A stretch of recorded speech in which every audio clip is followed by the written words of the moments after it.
Olá, seja muito bem-vindo aqui nesse vídeo. Hoje nós vamos falar sobre o expressionismo. O expressionismo também foi um dos movimentos artísticos muito fortes desse início do século XX na Europa, tá? Olha, o expressionismo ele surgiu na Alemanha em 1905. Ele veio para quê? Para ressaltar a arte do instinto, com pinturas dramáticas. Este movimento, os artistas expressavam o máximo dos sentimentos humanos. Então, quando você fala sobre expressionismo, você já lembra da expressão máxima dos sentimentos. Aqui os artistas mostravam a dor, o sofrimento, a angústia, a solidão. Essas obras do expressionismo eram, assim, completamente dramáticas. O expressionismo também se contrapôs às regras rígidas da academia. Aqui você já observa nessa obra que eu coloquei para vocês. Não tem nada de academicismo aqui, nada de academicismo. Eles não se preocupavam nada com as regras rígidas das academias, tá? E eles também se contrapuseram à objetividade do impressionismo, né? Vocês lembram do impressionismo? Aquele movimento artístico que a gente estudou no módulo anterior, que os artistas mostravam a beleza da natureza, os raios solares, momentos fugazes que eles representavam, momentos do dia a dia das pessoas, momentos felizes. Então, o impressionismo mostrava a alegria, né, a beleza da natureza. E então era uma obra bem objetiva. O que significa uma obra objetiva? Objetivo é quando você olha uma obra e você vê aquela obra. Você não dá margem assim para muita emoção. Por exemplo, você vê uma paisagem linda, um pôr do sol, que era muito usado no impressionismo, aí você está vendo um pôr do sol, né? Objetivamente é um pôr do sol. E o expressionismo já, ele era subjetivo, era uma obra que queria mostrar, queria que as pessoas imaginassem, tivessem reflexão sobre aquela obra, né? Então, por exemplo, você está vendo essa senhora sentada numa cadeira. Aí você fica refletindo o que será que estava passando por que aquela mulher estava com essa sensação, com essa expressão angustiante? O que ela estava passando? Qual era a solidão, sofrimento, dor que essa mulher estava passando? Isso é uma característica forte do expressionismo, tá? Ao contrário, completamente ao contrário do impressionismo, que era uma obra objetiva. Então, impressionismo, uma obra objetiva, que você olha e vê, né, que a gente estudou no movimento lá no módulo anterior, e aqui o expressionismo, ele quer que as pessoas reflitam sobre a situação. O que aquela senhora estava passando, qual era a dor que ela estava passando, esse era o objetivo do expressionismo. E olha, então, em vez de captar a realidade, o expressionismo cria uma realidade interior, uma realidade dos sentimentos, do interior para o exterior e não do exterior para o interior. Então, a característica aqui, uma das características principais aqui do expressionismo é exatamente isso, é mostrar a realidade do interior do ser humano. Então, valoriza aspectos irracionais e instintivos do ser humano. Olha só, os expressionistas eram comuns, para os expressionistas, eram comuns temas relacionados à angústia da condição humana, à morte, o medo, muitas vezes representado de formas sombrias, com figuras até deformadas.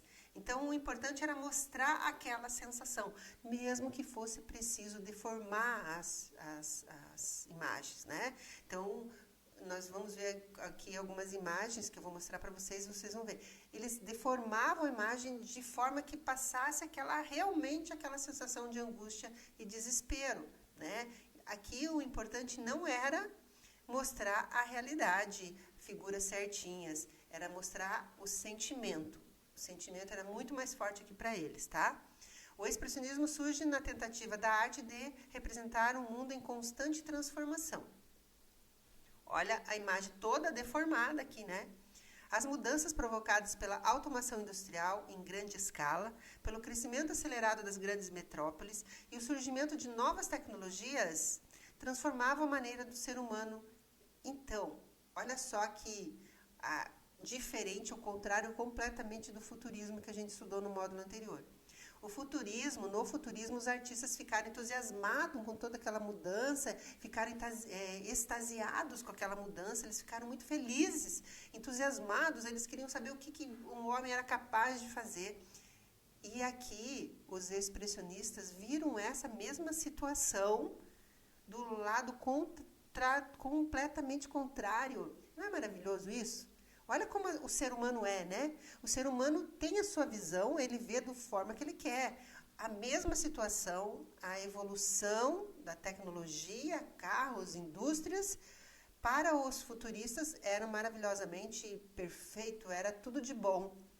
E aqui para os expressionistas era tudo de ruim. Eles começaram a pensar que o homem estava indo por buraco, que o homem ia acabar, que isso tudo ia trazer muito sofrimento para as pessoas, muita solidão. Eles viram que a tecnologia ia trazer solidão para o ser humano e não viam isso com o lado positivo. Eles viram isso tudo com o lado negativo.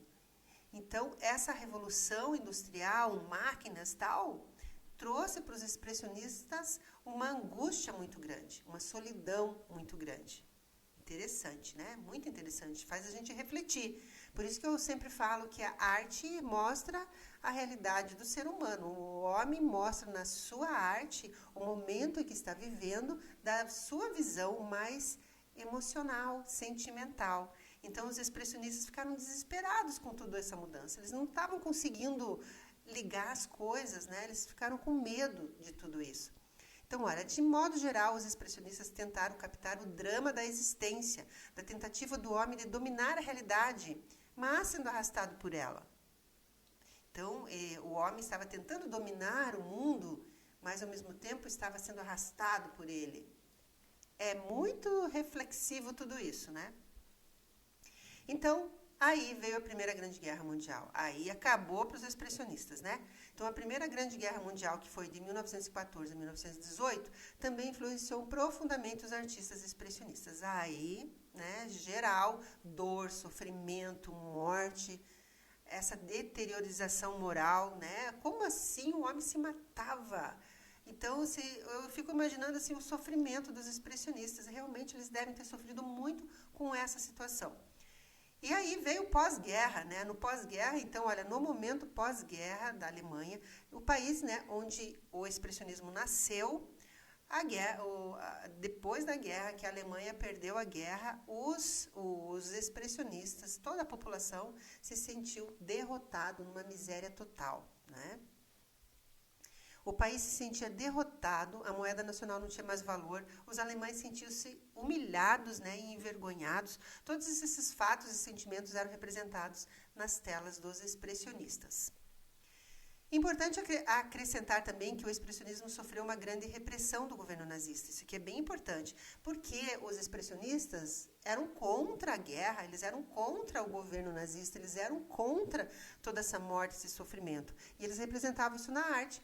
E aí o governo nazista considerou eles como a arte que eles produziam como degenerada, tá? Talvez vocês ouçam falar esse nome degenerado em muitos momentos. E o que significa uma arte degenerada? Eu coloquei aqui o conceito para vocês, ó.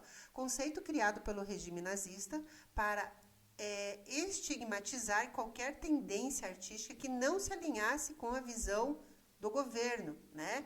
Então, era uma arte que era contra o governo Hitler. E eles, então, eles eram humilhados, né? Os artistas, eles eram considerados loucos, porque o governo dizia assim, nossa, olha só a imagem que eles fazem. Uma imagem totalmente, uma obra de arte totalmente distorcida, deformada. Eles têm problemas mentais. Então, o governo dizia que os artistas que produziam essa arte, eles tinham problemas mentais. Eles eram muito criticados pelo governo também, né? Aqui eu coloquei para vocês algumas características da pintura expressionista. Então, eram temas sombrios, demonstração exagerada dos sentimentos, a utilização de cores fortes, os traços eram muito expressivos, eles não tinham compromisso com a realidade, eles nem queriam criar a realidade, eles não queriam, o que eles queriam era mostrar os sentimentos. Então, se eles queriam mostrar os sentimentos, se fosse preciso deformar a imagem, eles deformavam, de modo que eles queriam mostrar os sentimentos, o sofrimento das pessoas, né? Ó, aqui é um casal, ó. O objetivo primordial dos expressionistas era transmitir as emoções e os sentimentos mais profundos. A deformação das formas e os traços era para realçar realmente este sofrimento. E eles então valorizavam a poética do feio na sua arte. O que as pessoas não queriam. As pessoas não queriam sofrimento, as pessoas não queriam dor, as pessoas não queriam solidão, e era exatamente isso que eles representavam na arte. Ó, as obras dos expressionistas mostravam o que as pessoas não querem para elas, que é a dor, o desespero, a tristeza, era isso que eles demonstravam na arte. Então revela uma angústia existencial, um medo, sabe aquilo, por que eu estou nesse mundo, quem sou eu, por que eu nasci, tudo isso eles mostravam na arte. A valorização da intuição em vez da razão. Então não era uma obra racional, era uma obra emocional. Tem caráter pessimista e trata temas como solidão e medo, realiza a distorção da realidade, defende a liberdade individual. Esse aqui defende a liberdade individual, que cada artista tinha sua forma de representar e era respeitado entre eles. O negócio ali era mostrar a emoção mesmo. Então as obras procuram mostrar a miséria da espécie humana, a miséria da espécie humana. Aqui nós temos grandes nomes da arte, né? Tem alguns que em destaque aqui, principalmente o Munch, bem importante, o Amedeo Modigliani também é bem importante. Então nós vamos falar sobre alguns aqui. Um dos primeiros que eu quero conversar com vocês é o Amedeo Modigliani. O Amedeo Modigliani, ele foi ele marcou bastante esse movimento. Então vamos aqui falar um pouquinho sobre ele. Então, o Amedeo, ele foi um pintor italiano, foi o quarto filho de uma família judia de comerciantes de tecidos. Ele, desde pequeno, ele sofreu com vários problemas de doenças físicas, né? E ele era muito protegido pela sua mãe. Mas o que aconteceu? Toda essa doença, esses problemas físicos que ele tinha, né, de saúde frágil, dificultou os estudos dele. Então, ele ficou muito tempo em casa, com a sua mãe, com a sua família. Depois, somente em 1987, que ele já era um adolescente, ele começou a estudar pintura na cidade de onde ele nasceu. Amedeo, ele ficou conhecido por seus retratos de rostos alongados, né? Então, ele é bem famoso, bem conhecido por isso, né? As pessoas olham esses rostos alongados, pescoços alongados, já lembram dele. Ele também fez vários nus eróticos que fizeram dele uma grande personalidade da pintura do início do século XX. Ele tem uma série de vários nus, assim, 30 nus femininos. Tem uma história bem interessante, bem chocante, né? Então, ele conheceu a Gianni e ele se casou com a Gianni quando ela tinha 19 anos. Eles eram bem jovens. E eles mudaram, né, da época da Primeira Guerra. Olha, em 1918, Modigliani e a Gianni, que já estava grávida, eles deixaram Paris e foram morar em outra cidade para fugir dos bombardeios da Primeira Guerra. Nasceu a sua filha, então eles tiveram uma filhinha. Amedeo dedicou-se a sua vida inteira à arte do retrato. Ele fez poucos autorretratos, então ele fazia mais retratos, sempre com essa característica do rosto alongado, que foi uma característica forte do artista. Mas ele morreu muito jovem, em 1920, ele faleceu com 30 e poucos anos, 37, 34 anos, bem jovem. Ele morreu de problemas hepáticos. Ele sempre teve problemas de saúde, e aí ele bebia bastante. Ele era uma pessoa que tinha muitos problemas emocionais, e ele bebia bastante para, para tentar afogar os seus problemas emocionais, e isso trouxe muitos problemas aumentou ainda mais seus problemas físicos. Ele teve problema de fígado e acabou falecendo. A Gianni, eles já tinham uma filhinha, né, que era Gianni também, de 1 ano e pouco, tinha a primeira filha do Amedeo. Aí a Gianni já estava grávida, a esposa dele já estava grávida do segundo filho, e logo após, poucos dias depois que o Amedeo morreu, a sua esposa se suicidou. Ela se jogou do prédio onde eles moravam e ela se suicidou grávida de 9 meses. Então, olha a situação dramática da história, né? Então, eles estavam juntos, eles já tinham uma filhinha de 1 ano e pouco, a Gianni estava grávida do segundo filho, e o Amedeo morreu, e a Gianni aí se suicidou, se jogou do prédio e morreu com um nenenzinho que já estava para nascer, porque ela já estava com 9 meses de gestação. A filhinha deles, que ficou, né, órfã, a Giane, foi morar com a família. E aí ela cresceu, a Giane, e essa é a parte interessante da história, a parte bonita da história, que a Giane cresceu com a família, se tornou historiadora e depois, né, de adulta, ela se tornou historiadora de arte, ela estudou história da arte, e aí depois de adulta ela divulgou o trabalho do pai. Então hoje, se a gente conhece o trabalho do Amedeo, é graças à filha deles, a Giane. Então, uma história, né, bonita no final dessa história trágica, que foi a filha que cresceu e foi trabalhar divulgar o trabalho do pai. Então, o Amedeo, ele faleceu em Paris, na França, no dia 24 de janeiro de 1920, e 2 dias depois a sua esposa, Giane, se suicida. Os dois são sepultados lado a lado no cemitério em Paris. Então, infelizmente, foi uma história trágica. E ele deixou, as obras que ele deixou, né, uma quantidade muito grande de retratos, sempre com os rostos alongados, que foi, então, né, divulgado pela sua filha. E agora eu quero falar com vocês sobre o Edvard Munch. Com certeza, o Edvard Munch, ele é o artista mais lembrado do expressionismo. Ele nasceu na Noruega e é considerado precursor do expressionismo. Então, ele tem várias obras aqui e vocês vão ver que realmente ele é a cara do expressionismo. Então, como eu falei para vocês, o expressionismo ele mostra o sofrimento humano, a solidão. E isso é muito claro nas obras aqui do Munch. Algumas obras aqui são muito famosas e a hora que eu estiver mostrando para vocês, vocês vão lembrar com certeza. Então, o Munch, ele estudou e trabalhou em vários lugares. Ele estudou em vários lugares. Ele estudou em Berlim, em Paris, em Florença, Roma, vários lugares. Então, ele estudava, viajava para conhecer o sentimento humano e ele próprio sofreu muito na vida. Ele nasceu, a vida dele foi intenso sofrimento. Então, olha, aqui, essa obra, né, com certeza vocês já viram, O Grito, e veja que ele deformou essa obra, por quê? Porque a ideia dele, né, nós já sabemos que o expressionismo não tinha compromisso nenhum com a realidade, e o que ele queria mostrar era o sofrimento, o desespero, a angústia do ser humano, e para conseguir isso, ele deformava as imagens.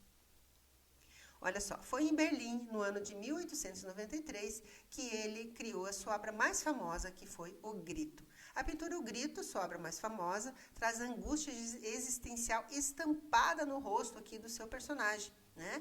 Olha só, outras obras dele muito angustiantes, né? A moça aqui completamente desesperada. Então, é uma obra subjetiva?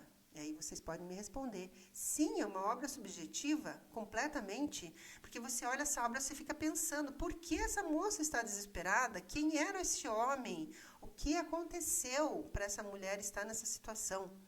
Então, ela é angustiante, sim, muito angustiante, e a gente para ficar analisando essa obra e realmente passa esse desespero para a gente.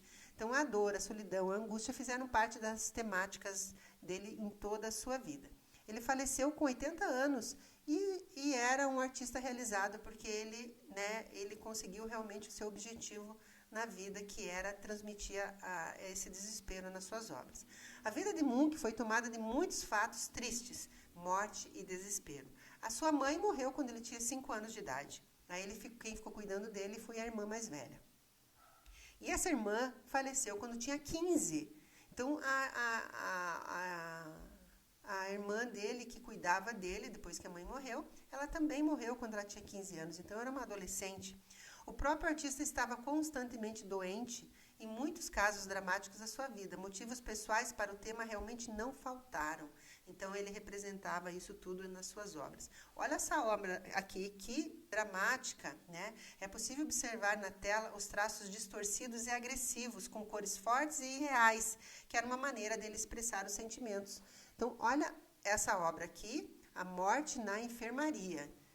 Eu fiquei já várias vezes, cada vez que eu vejo essa obra, fico imaginando, porque como eram os hospitais na época, em 1893, então era um hospital, uma enfermaria, as pessoas entraram aqui, era uma cama aqui do hospital, provavelmente uma pessoa aqui à beira da morte, né? Uma pessoa com muitos sofrimentos. Naquela época não tinha tantos medicamentos como nós temos hoje, então a pessoa ficava sofrendo ali na cama, as pessoas em volta, em muitas situações as pessoas ficavam em volta rezando, né?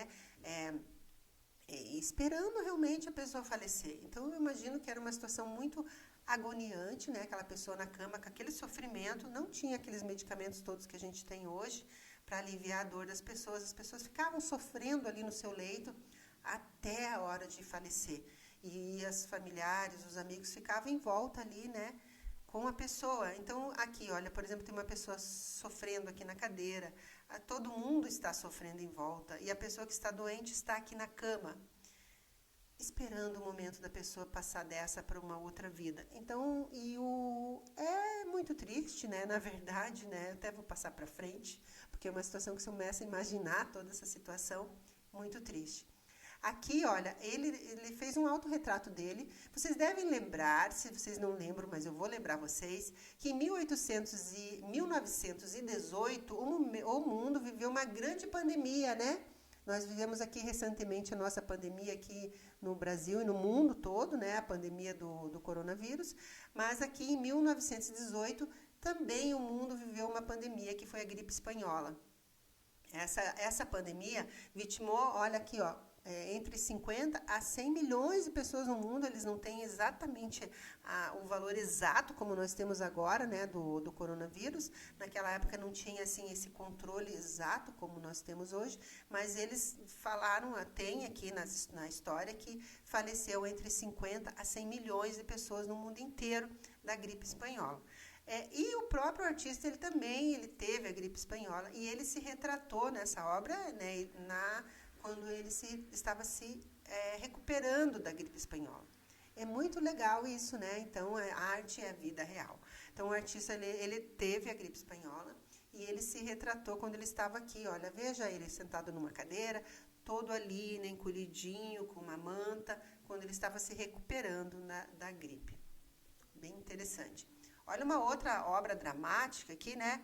As principais características do artista, então, o uso de cores intensas, muitas camadas de tintas. Ele não economizava na tinta, ele colocava uma tinta em cima da outra para conseguir passar essa dramaticidade. Mais uma obra bem tensa dele, uma moça sentadinha aqui na cama com aquela expressão de depressão mesmo, né? E sua obra se caracteriza pela intensidade visual dramática de suas criações. Vale a pena registrar as suas palavras antes de morrer. Então, antes dele falecer, com 80 anos, ele falou a seguinte frase: a vida representa uma vitória temporária sobre a força da gravidade. Uma vitória temporária sobre a força da gravidade. Mantemo-nos erguidos de pé, mas um dia temos que nos deitar para morrer. Então, foi as últimas palavras do Munch. E aqui, então, para finalizar este vídeo, esta aula sobre o expressionismo, eu coloquei aqui um resumão para vocês. Então, o expressionismo, um movimento artístico do século XX, ele prioriza a expressão emocional e subjetiva sobre a realização objetiva da realidade. Surgiu na Alemanha e reflete o tumulto social e político da época. Grandes artistas exploraram temas como alienação, ansiedade e desespero, usando cores vibrantes, formas distorcidas e pinceladas expressivas. O movimento abraça o grotesco e o surreal, retratando o mundo interior do artista e confrontando o espectador com uma visão intensamente pessoal da existência humana. O expressionismo influenciou profundamente a arte moderna, o cinema e o teatro, tá? Então, espero que vocês tenham gostado aqui do expressionismo. Muito obrigada por essa aula e até a próxima.